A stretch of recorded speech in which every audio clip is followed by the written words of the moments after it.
कराडमधून एक मोठी बातमी समोर येतेय। गरिबांच्या तोंडचा घास पळवणाऱ्या रेशन माफियांच्या मुसक्या वळण्यास पुरवठा विभागानं सुरुवात केली आहे। सुट्टीचा दिवस असूनही कराडमध्ये प्रशासनानं धडाकेबाज कारवाई करत तब्बल 11 टन अवैध साठा जप्त केलाय।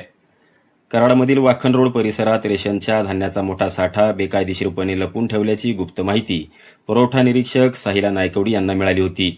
रविवार 29 मार्च रोजी सकाळी 9च्या सुमारास माहिती मिळताच कोणतीही वेळ न घालवता नायकवडे यांनी आपल्या पथकासह घटनास्थळी धाव घेतली।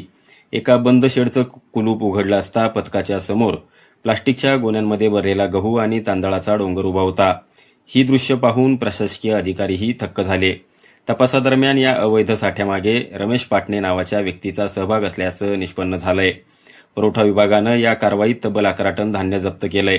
धक्कादायक बाब म्हणजे हे धान्य नेमकं कोणत्या रेशन दुकानदारानं दिलं, या रॅकेटमध्ये अजून कोणकोणते मोठे मासे सामील आहेत याचा तपास आता युद्धपातळीवर सुरू आहे।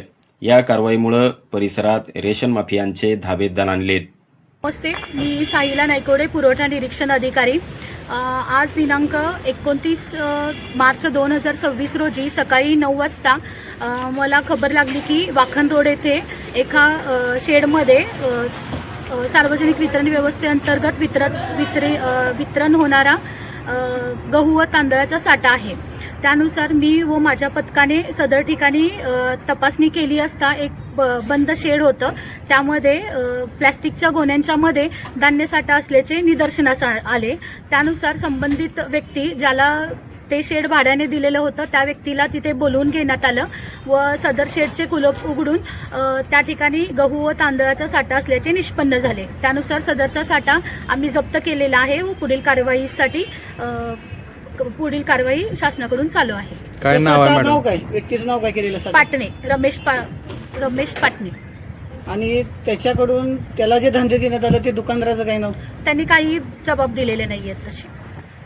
त्याला अटक करण्यात आली। अटक आता कारवाई चालू आहे, नंतर अटक होईल।